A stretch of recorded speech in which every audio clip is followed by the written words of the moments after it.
Hello everyone, I hope all are doing well and learning from my videos. Today I am going to start with toxicology. जो हमारा toxicology part है वो क्या है, कैसे किस चीज़ से डील करता है, क्या इसके जनरल लॉज वगैरह आते हैं हमारे पॉइजन के ऊपर। तो बेसिकली जो टॉक्सिकोलॉजी ये डिराइव्ड हुआ था ग्रीक वर्ड से जिसका नाम था टॉक्सिकॉन।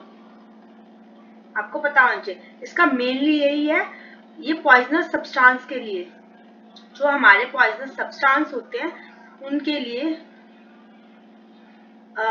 मतलब उनके लिए डील करता है, ठीक है। और बेसिकली टॉक्सिकोलॉजी डील करता है हमारा एक्शन, किस किस चीज के लिए, एक्शन, क्या उसका जो भी हमने पॉइजन लिया है उसका क्या एक्शन हो रहा है हमारी बॉडी पे, उसके अंदर कितनी टॉक्सिसिटी है एंड उसकी क्या फैटल डोज है, कितनी मात्रा में लेने पे उसको मतलब पर्सन को डेथ कोज हो सकती है या उसके सिम्टम ज्यादा देखने को मिल सकते हैं, एंड साइन एंड सिम्टम्स।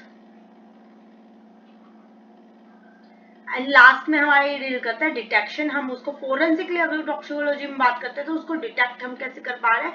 और मेडिकल टॉक्सिक की बात होती है तो इसके अंदर हम इसका ट्रीटमेंट भी, अगर किसी ने कोई पॉइजन ले लिया तो उसका क्या ट्रीटमेंट करता है, तो हमें ये सारी की सारी चीजें हमें इसमें पढ़नी पड़ती है। तो फोरेंसिक टॉक्सिकोलॉजी मेनली हमारी डील करती है कि हमारा तो बेसिकली यही है, हमें जो पढ़ना है फॉरेंसिक टॉक्सिकोलॉजी के बारे में वो हमारी medical aspects of poison, poison के जो मेडिकली क्या क्या एस्पेक्ट्स होते हैं, ठीक है, टॉक्सिकोलॉजी मेडिकोलॉजी के उससे।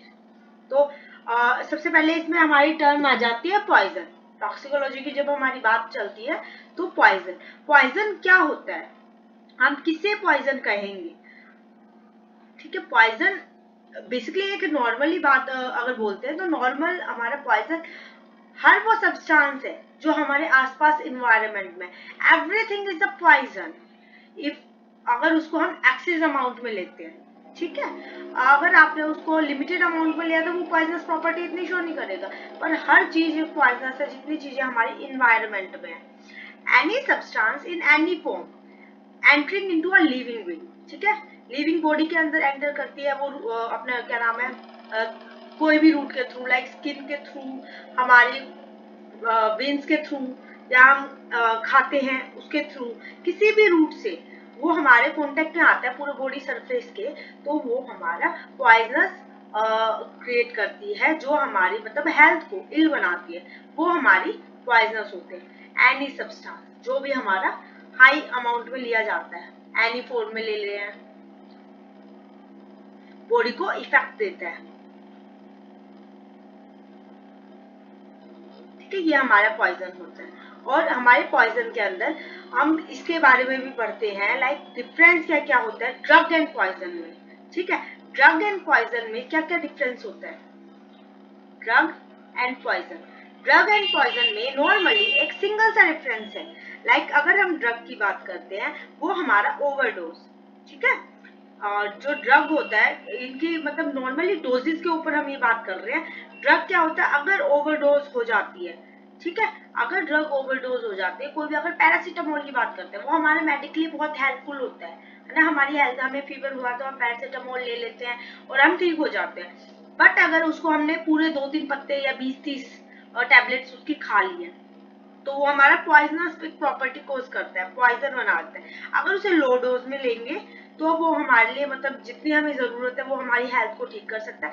अगर हाई डोज में लेते हैं तो वो हमारी पॉइजनस प्रॉपर्टी शो करता है बॉडी के ऊपर, ठीक है। अब जो हमारा ड्रग होता है, ड्रग को,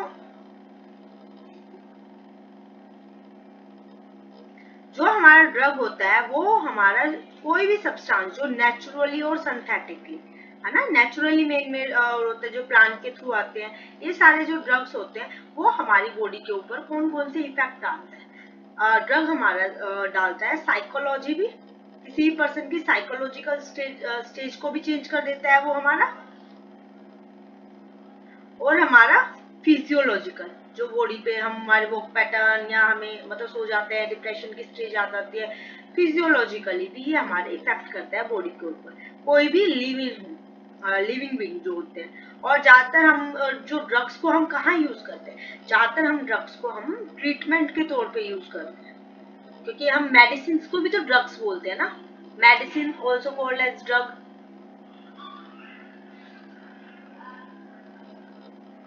क्योंकि मेडिसिन ही तो एक तरह से ड्रग है।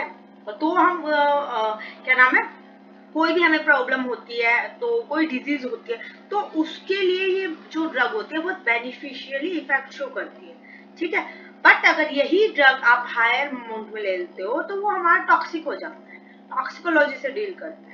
तो ये हमारा कॉमनली चीजें हैं पॉइजन और ड्रग में, ये सारे डिफरेंसेस हैं। अब हिस्ट्री आपको अलग से स्पेशली बताऊंगी इसकी। अब हम इसके पहले से हम आ जाते हैं लॉज के ऊपर। इसके अंदर हमारे ड्रग मतलब टॉक्सिकोलॉजी में जो पॉइजन से डील करते हैं कौन कौन से हमारे लॉ होते हैं, एग्जाम में हमारे पूछे जाते हैं। पहला हमारा आता है ड्रग एंड कॉस्मेटिक एक्ट।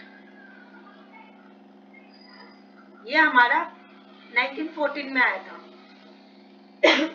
ये हमारा क्या करता है, ड्रग एंड कॉस्मेटिक एक्ट का हमारा क्या वर्क होता है, ये हमारा रेगुलेट करता है import, manufacture, distribution and sales of all drug. जितने भी हमारे इंडिया के अंदर है उन सबके ये इंपोर्ट, मैन्युफैक्चर, डिस्ट्रीब्यूशन, सेल्स सब पे काम करता है। और यही एक्ट एम्पावर हुआ है किसके थ्रू, हमारी central government to form drug technical advisory board. जो हमारा इसका जो बोर्ड है ड्रग टेक्निकल एडवाइजरी बोर्ड, और इस एक्ट के थ्रू जो हमारे इंग्रेडिएंट्स होते हैं ड्रग के अंदर, जो हमारा फॉर्मूला होता है, ठीक है, कितनी क्वांटिटी मिक्स करनी है कितनी नहीं, वो सारे के सारे इसमें लेबल होते हैं ड्रग टेक्निकल एडवाइजरी बोर्ड के अंदर।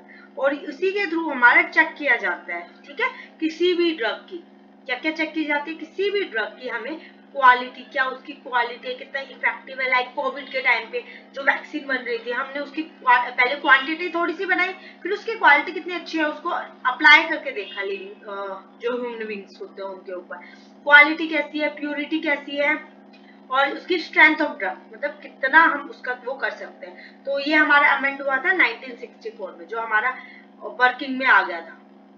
अमेंडेड कब हो गया था, 1964 में, ठीक है। ये हमारा ड्रग एंड कॉस्मेटिक एक्ट है, ये हमारे एग्जाम में पूछे जा सकते हैं। सेकंड लॉ हमारा कौन सा होता है पॉइजन से रिगार्डिंग, सेकंड हमारा होता है the drug and cosmetic rule.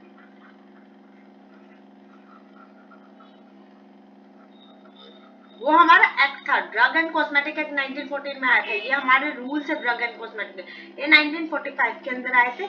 इसने क्या बताया था, जो हमारा सेंट्रल ड्रग लेबोरेटरी है वो अपॉइंट करती है क्या चीज, license authority, appointment of licensing authorities and the manufacture, distribution and sales of drug। Exactly सब सेम है, बस इसके अंदर कुछ रूल्स हमारे ऐड हो गए थे, ठीक है। इसने लाइसेंस के रिगार्डिंग बात करी थी कि लाइसेंस, क्योंकि ऐसे ही थोड़ा ना कोई भी मेडिसिन बना सकता है, कोई भी ड्रग बना सकता है, तो इसने लाइसेंस की बात करी थी और इसने रूल्स बनाए थे, ठीक है। इस रूल में कुछ शेड्यूल्स थे, है ना।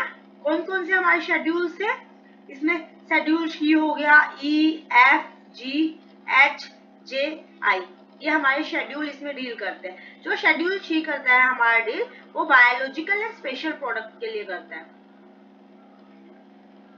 बायोलॉजिकल एंड स्पेशल प्रोडक्ट जो होते हैं हमारे। ये हमारा कौन कौन से लिस्ट ऑफ पॉइजन्स है, कौन कौन हमारे पॉइजन्स की उसका उस लिस्ट में आते हैं, उन सब की बात करता है। और एफ हमारा क्या करता है, वैक्सीन, वैक्सीन के रिगार्डिंग। ये हमारा जी हमारा हॉर्मोन्स के बारे में बात करता है, हॉर्मोन प्रिपरेशन हो गई हमारी, एंटी कैंसर ड्रग जो बनते हैं, है ना, जो बने हुए हैं उनके बारे में। एच हमारा करता है ड्रग एंड पॉइजन, जो हमने सोल्ड करे हैं, ठीक है, जितने भी ड्रग एंड जो पॉइजन वगैरह हो गए, है ना, जो हमने सोल्ड करे हैं उसका डिटेल रखता है ये, कि उसका हमें डिटेल होना चाहिए, कितने अमाउंट में कहाँ पे किसने लिया, उसका एक रजिस्ट्रेशन होना चाहिए, जो मेडिकल प्रैक्टिशनर हमारा होता है उसके पास। लिस्ट ऑफ डिजीज, क्या क्या डिजीज है, for the cure of which no drug should be advertise. मतलब कौन कौन सी डिजीज है जिनके लिए कोई भी नो वैक्सीनेशन, कोई भी ड्रग नहीं है, कोई भी वैक्सीनेशन नहीं है ना, उनके लिए उनको लिस्ट में रखता है। और जो हमारा जे के बाद हमारा सॉरी एल, के नहीं है एल है। एल जो होता है जो जो हमारी एंटीबायोटिक्स होते हैं, ऑगमेंटल्स वगैरह ये सारे हो गए ना एंटीबायोटिक, और जो भी कीमोथेरेपी जो कैंसर से रिलेटेड होती है वो सारी की सारी हमारी नोट करी जाती है। अब हमारे ये दोनों को दोनों, इसके बाद हमारे शेड्यूल एच और जो हमारे एच और एल होते हैं, ये हमारा एच है, ये पॉइजन कौन सा सोल्ड हो गया, और एल जो है एंटीबायोटिक्स है। ये should not be sold by retail except, मतलब ये इतनी आसानी से नहीं, किसी भी रिटेलर को नहीं बेचे जा सकते, इनके लिए पूरा रजिस्ट्रेशन होना चाहिए, ठीक है, फुल कंप्लीट रजिस्ट्रेशन होना चाहिए, किसको दिया है, क्यों दिया है, किस काम के लिए दिया है ना, कोई बेकार उसमें वर्क ना कर सके। अब इसके बाद हमारा आता है, इसके बाद हमारा आता है द फार्मेसी एक्ट 1948, फिर आता है ड्रग कंट्रोल एक्ट 1950, और इसके बाद ड्रग एंड मैजिक रेमेडीज, और इसके जो हमारा लास्ट 6-7 है वो narcotic drug and psychology substance जो 1985 में आए थे, वो मैं आपको नेक्स्ट वीडियो में प्रोवाइड करती हूँ। I hope this video is helpful for you. If you learn something from my video, please press the like button and subscribe my channel. Thank you.